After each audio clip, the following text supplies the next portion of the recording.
Exercise 4.2, question number 1. Dimensions of the cuboidal hall are 10 meter by 12 meter by 15 meter. Find the length of the longest rod that can be fitted into the hall.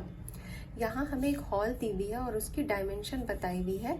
10 metre उसकी length होगी, 12 metre breadth होगी और 15 metre उसकी height होगी। तो इस hall के अंदर अगर आप एक लॉन्गेस्ट रॉड को रखना चाहो तो वो किस तरह, वो उसकी लेंथ कितनी होगी। तो लॉन्गेस्ट रॉड कौन सी हो सकती है, जो डायगनली रखी जाएगी वही उसकी लॉन्गेस्ट रॉड होगी।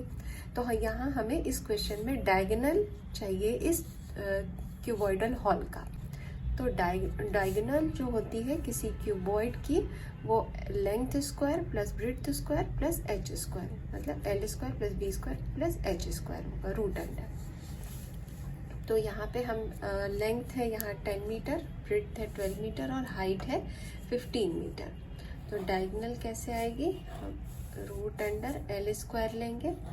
तो ये 10 square plus 12 square plus 15 square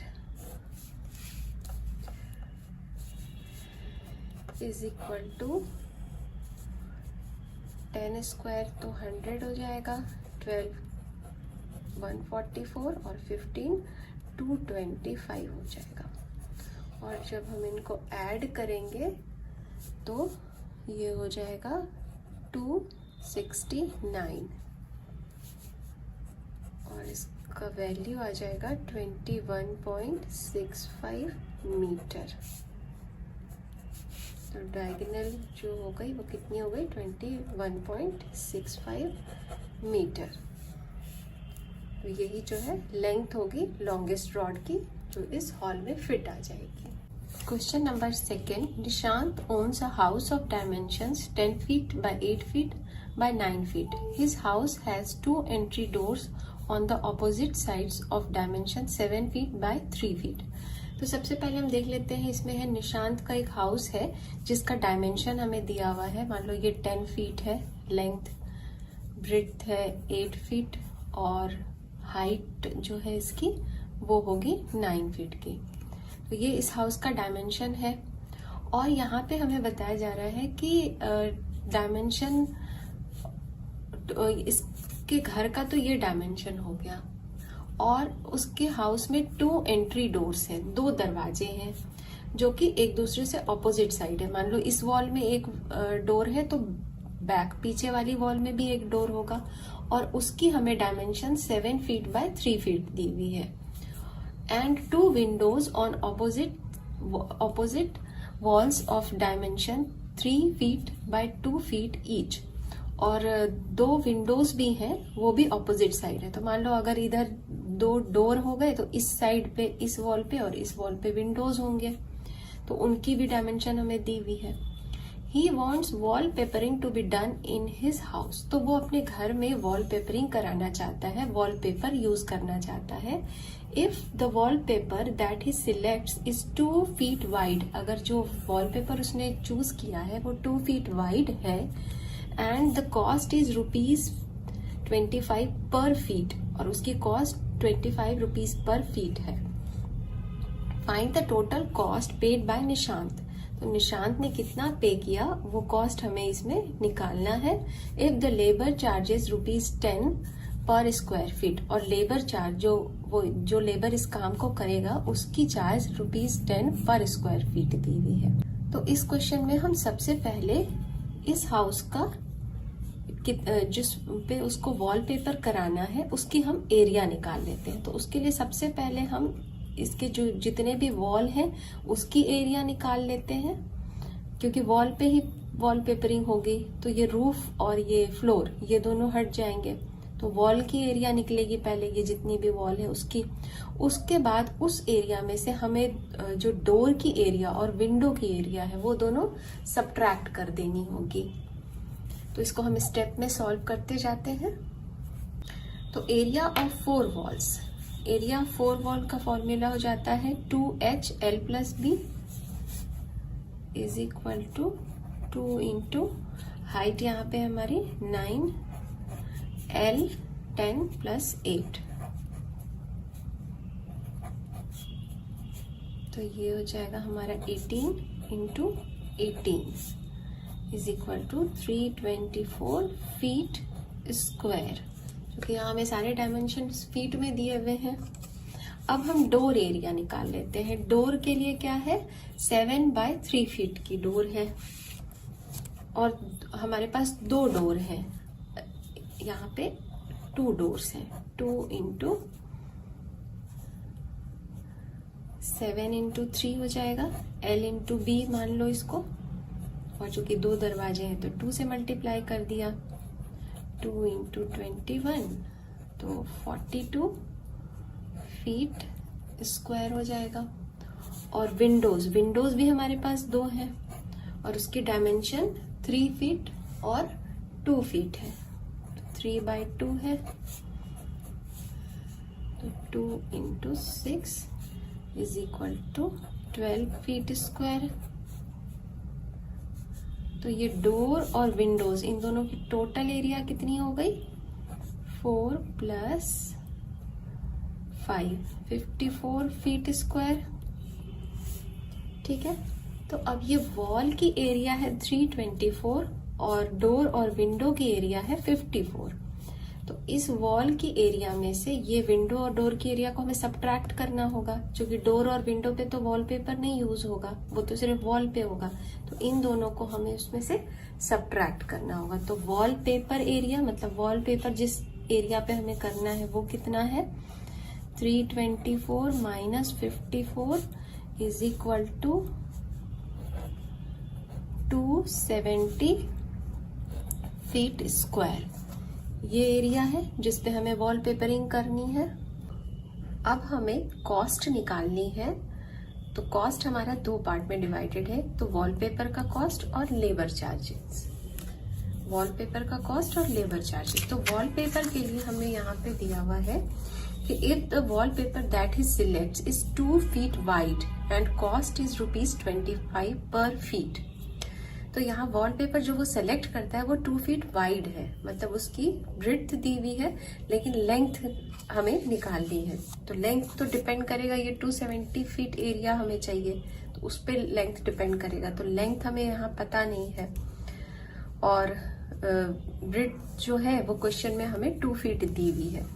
तो अब एरिया अगर आपके पास है, एरिया यहाँ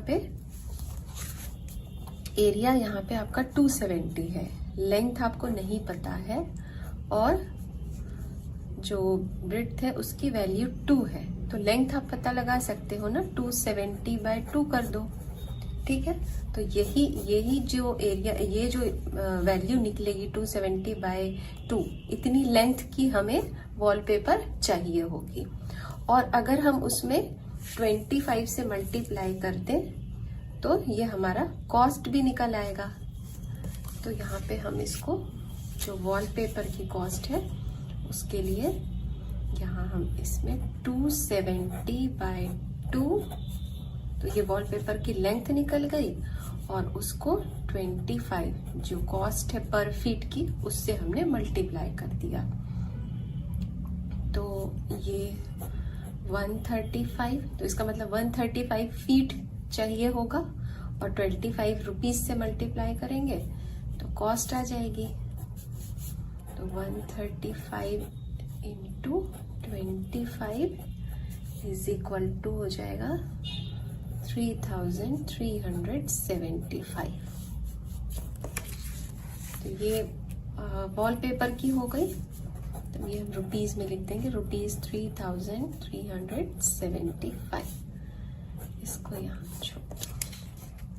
अब लेबर चार्जेस चाहिए, तो लेबर चार्जेस क्या है, लेबर चार्जेस है ₹10 पर स्क्वायर फीट। तो स्क्वायर फीट एरिया कितना आया है 270, तो 270 से मल्टीप्लाई कर देंगे, 270 × 10 तो 2700। तो ये आ गया हमारा 2700 लेबर चार्जेस। तो टोटल चार्जेस कितना हो जाएगा, ये वॉलपेपर का जो कॉस्ट है उसमें हम लेबर चार्जेस को ऐड कर देंगे, तो ये आ जाएगा 5 7 0 6, तो ₹6075 यही इसके टोटल चार्जेस आ जाएगी।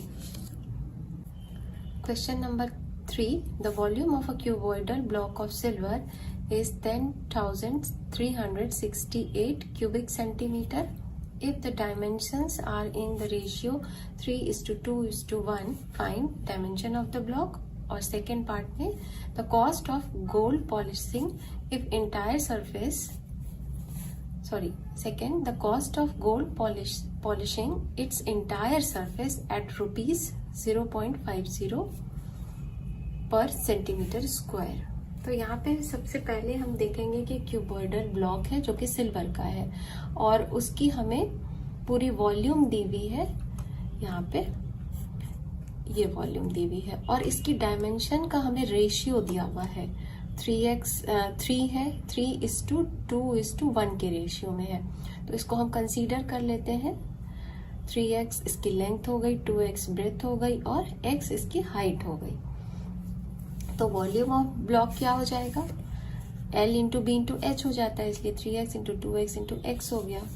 और वॉल्यूम ऑफ ब्लॉक क्वेश्चन में हमें इतना दिया हुआ है तो ये हमने यहाँ पे लिख लिया। तो 6x क्यूब, 3 2 6, तो ये और x तो x क्यूब हो गया।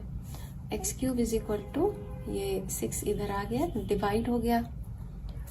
और जब हम इसको डिवाइड करेंगे तो ये वैल्यू आ जाएगी 28।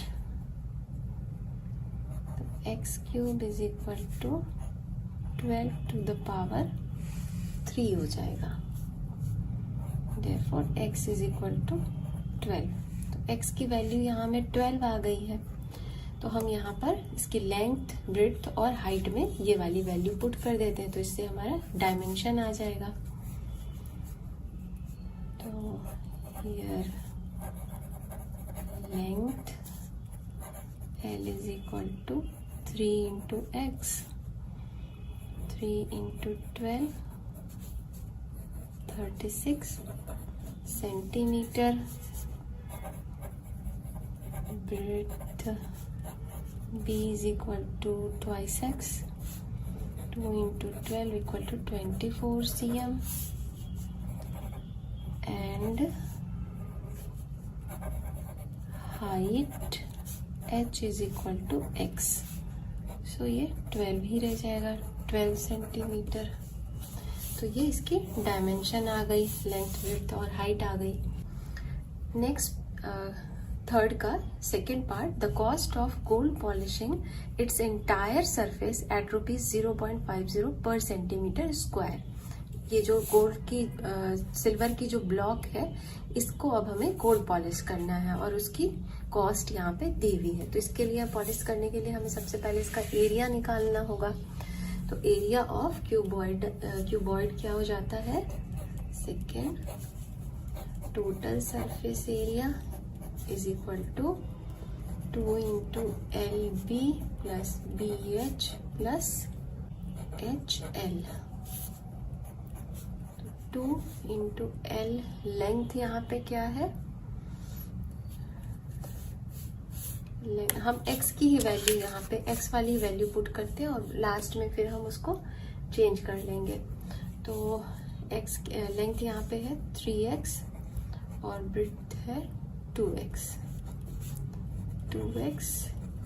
x और x into 3x,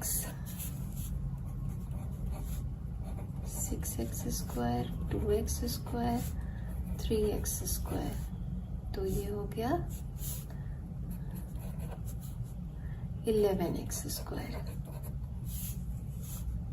is equal to 22x square. अब x की वैल्यू तो हमें 12 पता है, तो यहाँ पे 22 इंटू 12 स्क्वायर कर लेते हैं, 144 हो जाता है। तो 3 इसको मल्टीप्लाई करेंगे तो 3168 सेंटीमीटर स्क्वायर आ गया। ये टोटल सरफेस एरिया हो गया इस क्यूबॉइडल ब्लॉक का। और अब हम कॉस्ट निकाल लेंगे। तो 3168 इंटू 0.50, तो ये जब हम मल्टीप्लाई करेंगे तो इसकी वैल्यू आ जाएगी ₹1584। Question number 4. A rectangular plot is 24 meter long and 20 meter wide. A cubical pit of edge 4 meter is dug at each of the 4 corners of the field, and soil removed is evenly spread over the remaining part of the plot. यहाँ पे हमें एक rectangular plot दिया गया है जिसकी length 24 metre है और विड्थ 20 मीटर है, जिसमें इस रेक्टेंगुलर प्लॉट के जो चारों कोने हैं, 4 कॉर्नर्स हैं, वहां पर एक पिट यहाँ पे बनाया गया है जिसका डायमेंशन 4x4x4 है, मतलब उसकी लेंथ ब्रेड्थ हाइट चारों 4 है। तो ये एक क्यूबिकल पिट है, ठीक है। और उसकी पिट ऑफ एज 4 मीटर, मतलब उसकी लेंथ ब्रेथ और हाइट सारी 4 मीटर की है। और इसको जब ये यहाँ पे पिट बनाया गया तो इसमें से जब खोद के मिट्टी निकाली गई तो वो जो मिट्टी या सॉइल है उसको हमने इस जो प्लॉट है, प्लॉट में जो बाकी एरिया है उस पे इसको इवनली स्प्रेड कर दिया गया है।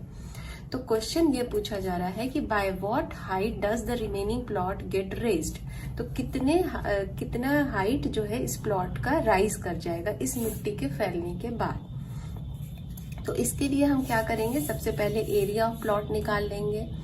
उसमें से ये जो यहाँ पे बाकी, फिर अब ये जो छोटे छोटे जो 4 एरियाज बन रहे हैं ये प्लॉट में, इनकी एरिया निकाल लेंगे, ठीक है। तो इसको जब हम इस एरिया से सब्ट्रैक्ट करेंगे तो हमें रिमेनिंग पार्ट मिल जाएगा जिसपे कि हमें मिट्टी स्प्रेड करनी है। तो इसको हम देखते हैं स्टेप्स में कैसे सॉल्व करेंगे। तो एरिया ऑफ प्लॉट 24/20 है, तो ये 480 मीटर स्क्वायर हो जाएगा। Volume of 4 cubical pit, volume है तो 4/4 इंटू 4 इंटू 4 हो जाएगा, 4 क्यूब, तो 4 इंटू 64, और इसको मल्टीप्लाई करेंगे तो 256 क्यूबिक मीटर हो जाएगा। एरिया ऑफ रिमेनिंग पार्ट, अब जो बचा हुआ पार्ट है उसकी एरिया में निकालनी है। तो 480 तो प्लॉट की हो गई, वो हमने लिख ली यहाँ, माइनस करेंगे ये चारों एरिया। तो 4 ये इन सब के लिए 4 लिखा हमने, और 1 का एरिया ले लेंगे तो 4 इंटू 4 हो जाएगा। तो 480 माइनस 64, तो ये आ जाएगा 416 मीटर स्क्वायर। ये एरिया हो गई रिमेनिंग पार्ट की। अब इसी पर हमें ये जो सॉइल है उसको स्प्रेड करना है। हमें यहाँ पे सॉइल को इसमें स्प्रेड करना है, मतलब क्या चाहिए, हमें हाइट चाहिए। हाइट के लिए अगर आप वॉल्यूम में क्या है, LBH है, H को आप यहाँ इधर रखो, इसी साइड रखो, और LB को यहाँ क्रॉस मल्टीप्लाई करके इधर ले आओ। तो हाइट के लिए अगर आप वॉल्यूम को लेंथ और ब्रेथ से, लेंथ इंटू ब्रेथ मतलब एरिया से अगर डिवाइड कर दो तो आपको हाइट मिल जाएगी।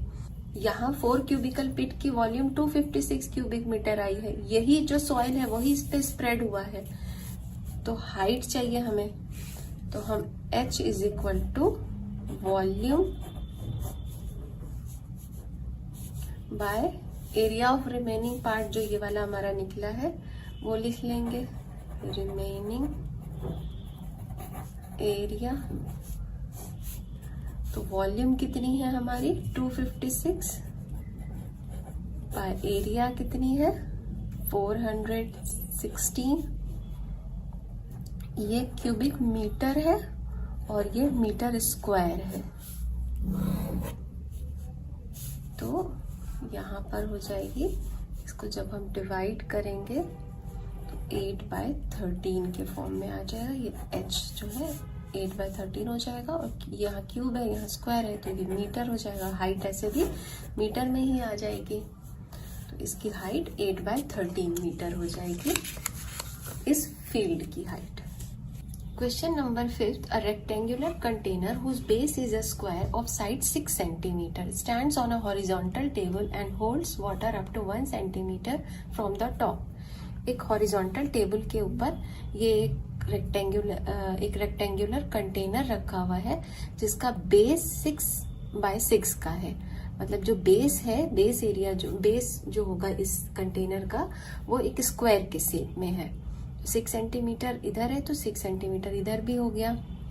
और इसमें पानी, हाइट इसकी नहीं दी हुई है, लेकिन इसमें पानी ऊपर से 1 सेंटीमीटर यहाँ तक इसमें है। मतलब ऊपर से 1 सेंटीमीटर ये खाली है, इतना पानी इसके अंदर है। When a cube is placed in the water, इस पानी के अंदर एक क्यूब डाला जाता है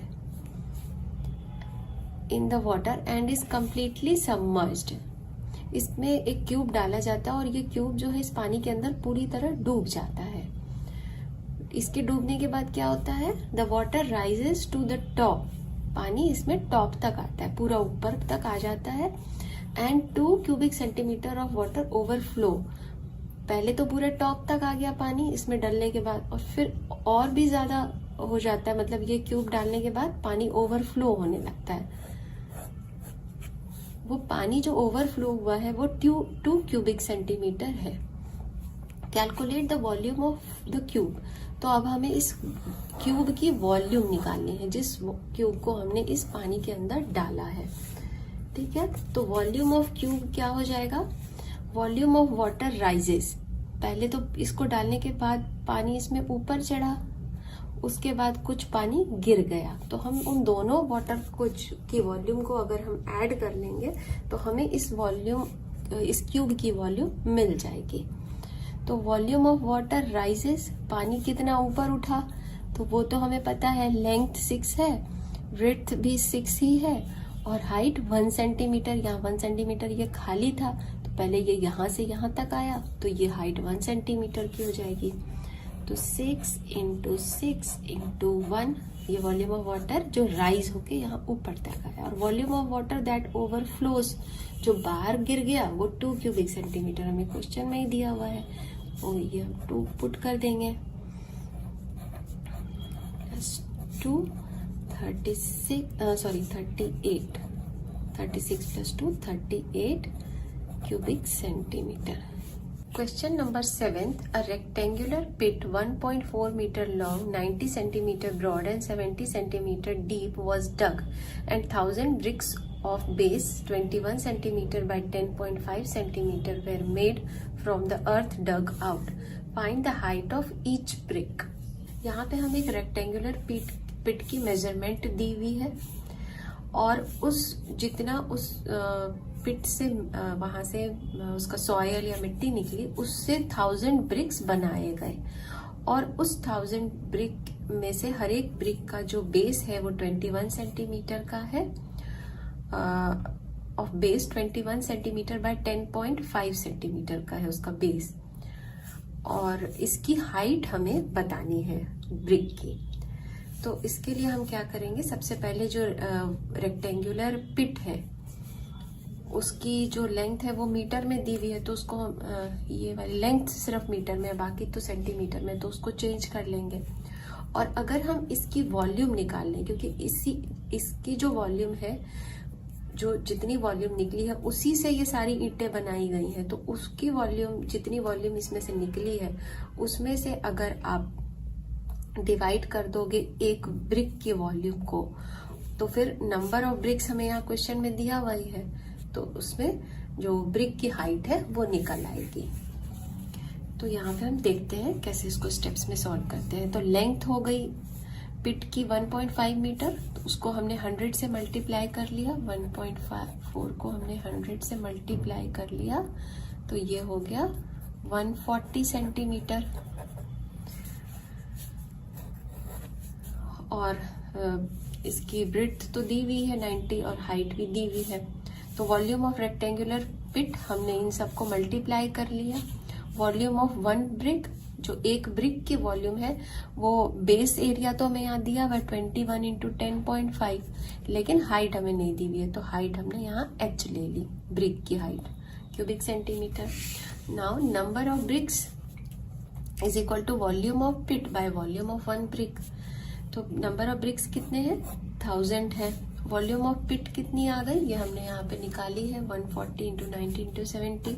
और वॉल्यूम ऑफ वन ब्रिक ये भी हमने यहाँ निकाल रखी है, तो ये हमने यहाँ पे लिख दी। अब हमें इसको डिवाइड करना है, तो यहाँ पे ये 0 0 0 है, तो ये सारे जीरोस कैंसिल हो जाएंगे। ये 7 3 ज़ा 21, 3 3 ज़ा 9, ठीक है। तो यहाँ 14 और 3 न्यूमरेटर में है और 10.5 और h डिनोमिनेटर में है, तो h को हम इस साइड ले आते हैं। 14 इंटू 3 यहाँ रहने देते हैं, बाय 10.5 यहाँ पे रहने देते हैं। ये डेसिमल अगर हम हटा दें तो यहाँ हम 10 लिख सकते हैं, और 5 2 ज़ा 10, 5 2 ज़ा 10, अब 7 3 ज़ा 21, 2 ज़ा 14, 3 3 कैंसिल, तो हाइट आ गई 2 2 ज़ा 4, तो ये 4 सेंटीमीटर हमारी हाइट हो गई। Hence, height of each brick is equal to 4 centimeter. Question number 8. The inner dimensions of closed wooden box are 2 meter, 1.2 meter and 0.75 meter. The thickness of wood is 2.5 centimeter. Find the cost of wood required to make the box of 1 cubic centimeter of wood. Find the cost of wood required to make the box. If 1 cubic centimeter of wood cost rupees 5400. यहाँ पे हमें एक wooden box है जिसकी dimension दी हुई है 2 metre, मतलब ये लेंथ इसकी 2 मीटर होगी, ब्रेड्थ 1.2 मीटर होगी और हाइट 0.75 मीटर होगी। थिकनेस ऑफ वुड 2.5 cm दी हुई है। तो यहाँ बाकी सारे डायमेंशंस मीटर में है, तो इसको भी हम मीटर में चेंज कर लेते हैं। 2.5 सेंटीमीटर है तो उसको हम 100 से डिवाइड कर देते हैं, तो ये मीटर में चेंज हो जाएगा। अब हमारे पास आउटर डायमेंशन जो होगा, ये थिकनेस ऑफ वुड हमें 2.5 सेंटीमीटर दे रखी है, तो आउटर डायमेंशन में अगर हम लेंथ, ये तो इनर डायमेंशन हो गया, ये वाली जो लेंथ है ये 2 मीटर, ये इनर वाली शो हो रही है, तो आउटर वाली में क्या हो जाएगा 2 प्लस, इसको यहाँ पहले सॉल्व कर लेते हैं तब यहाँ पे आते हैं। नाउ द आउटर डायमेंशन, तो 2 प्लस ये दोनों साइड हो जाएगा, इधर भी हम 0.25 ऐड करेंगे, इधर के लिए भी 0.25 ऐड करेंगे इसमें, इसलिए हमने यहाँ 2 से उसको डायरेक्टली मल्टीप्लाई कर दिया है।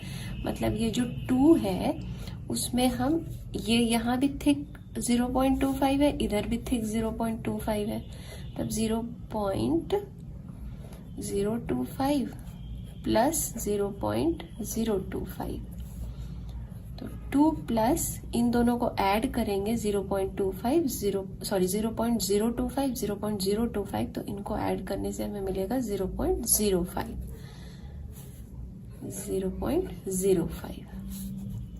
तो ये हो जाएगा 2.05 मीटर, 2.05 मीटर ये इसकी लेंथ हो जाएगी। इसी तरह जो ब्रेड्थ है उसमें भी 1.2 मीटर है, तो 2 इंटू 0.025 मल्टीप्लाई कर लेंगे ब्रेड्थ में, क्योंकि ये इंटरनल ब्रेड्थ है, उसमें एक्सटर्नल ये वाला पार्ट जुड़ेगा, तो ये ऐड करके 1.25 मीटर आ गया। हाइट जो है उसमें भी हम ये इसको ऐड कर देंगे 0.025 को, तो ये जो एक्सटर्नल हाइट है वो इतनी आ गई 0.80 मीटर। वॉल्यूम ऑफ सॉलिड निकालने के लिए या वॉल्यूम ऑफ वुड निकालने के लिए हम outer volume of box minus inner volume of box करेंगे। तो आउटर जो डायमेंशन है वो यहाँ पे हमारी 2.05 मीटर, और जो ब्रेड्थ की वैल्यू आई है वो और हाइट की वैल्यू आई है, इसको हम यहाँ मल्टीप्लाई करेंगे, तो is equal to 2.05 into 1.25 into 0.80, ये आउटर वाली हो गई। और इनर वाली तो हमें क्वेश्चन में ही दी हुई है, 2 into 1.2 into 0.75 into 0.75 is equal to, अगर इसको हम मल्टीप्लाई करेंगे 1.25 को 8 से मल्टीप्लाई करेंगे 0.80 से, तो इसकी वैल्यू हो जाएगी 1, इसकी वैल्यू 1 हो जाएगी। तो इसलिए हम इसको यहाँ पे 1 लिख लेते हैं माइनस, और इसको सॉल्व करेंगे तो हमारी वैल्यू आ जाएगी 1.80। तो ये फाइनली 2.05 माइनस 1.80, तो ये हमारी वैल्यू हो जाएगी 5.2.0। तो 0.25 क्यूबिक मीटर हो गया। और यहाँ पे हमें find the cost of wood required to make the box if 1 cubic meter of wood cost rupees 5400। 1 cubic meter का कॉस्ट है 5400, तो 0.25 क्यूबिक मीटर का कॉस्ट कितना हो जाएगा, 5400 से मल्टीप्लाई कर देंगे।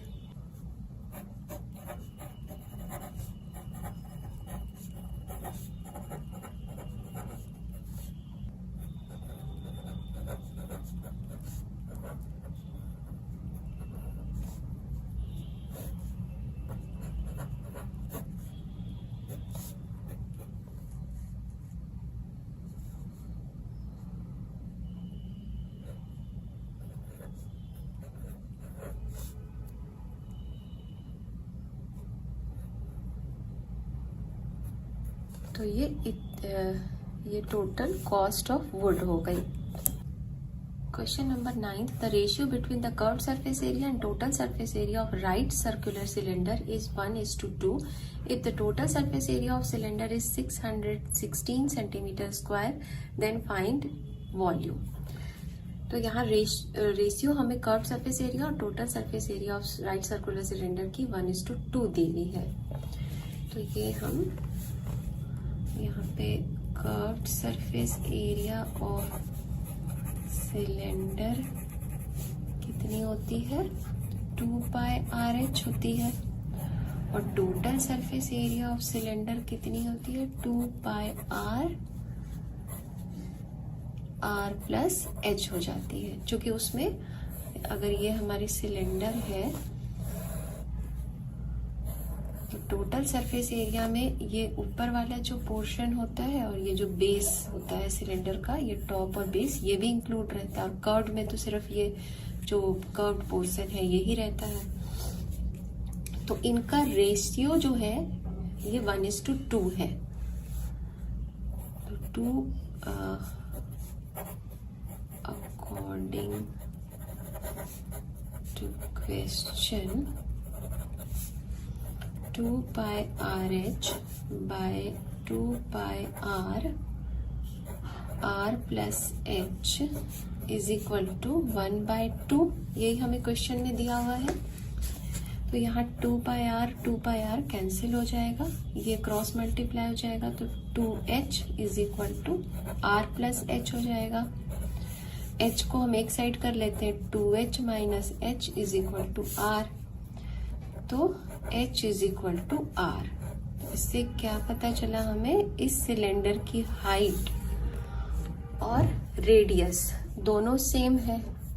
ये रेडियस और ये हाइट, ये जो हाइट है ये दोनों ही सेम है। ये यहाँ पर इसको मान लो इक्वेशन 1 मान लेते हैं। नाउ क्वेश्चन में हमें क्या दिया हुआ है, if total surface area of cylinder is 616 centimetre square. तो टोटल सरफेस एरिया हमारा कितना है, 2πr r+h is equal to 616।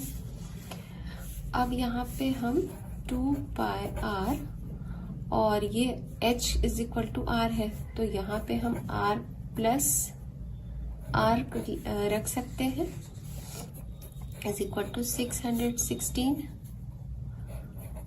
From 1 लिख देते हैं यहाँ पे। तो ये 2 पाई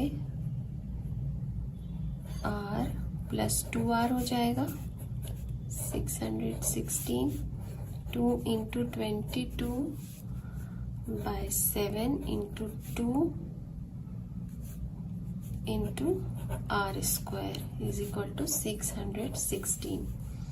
are square is equal to 616, और ये 7 इधर आके न्यूमरेटर में चला जाएगा, और ये 2 इंटू 22 इंटू 2, तो ये 2 से डिवाइड करेंगे, 2 3 ज़ा 0, 8 11 154। R square is equal to 154 into 7 by 11 into 2, और ये 11 से डिवाइड होके 11 1 जा 11 4 जा 2 7 जा 14, तो यहाँ 7 इंटू 7 हमारे पास आ गया। तो r square is equal to 7 into 7, तो r is equal to root under 7 into 7, therefore r is equal to 7 centimetre. अब r is equal to 7 centimetre है, तो using r equal to 7 in equation 1, तो h is equal to भी 7 centimetre हो जाएगा। तो हमारे पास r और h दोनों की वैल्यू आ गई। तो अब हमें इसकी वॉल्यूम चाहिए, तो वॉल्यूम ऑफ सिलेंडर होता है पाई आर स्क्वायर एच, तो पाई के लिए 22 बाय 7, आर हमारा 7 इंटू 7, आर स्क्वायर 7 इंटू 7, और एच की भी वैल्यू 7 ही है यहाँ पे, तो ये 7 7 कैंसिल हो जाएगा, और ये 7 इंटू 22 154 इंटू 7, और इसको जब मल्टीप्लाई करेंगे तो 1028 सेंटीमीटर क्यूबिक हो जाएगा इसकी वॉल्यूम।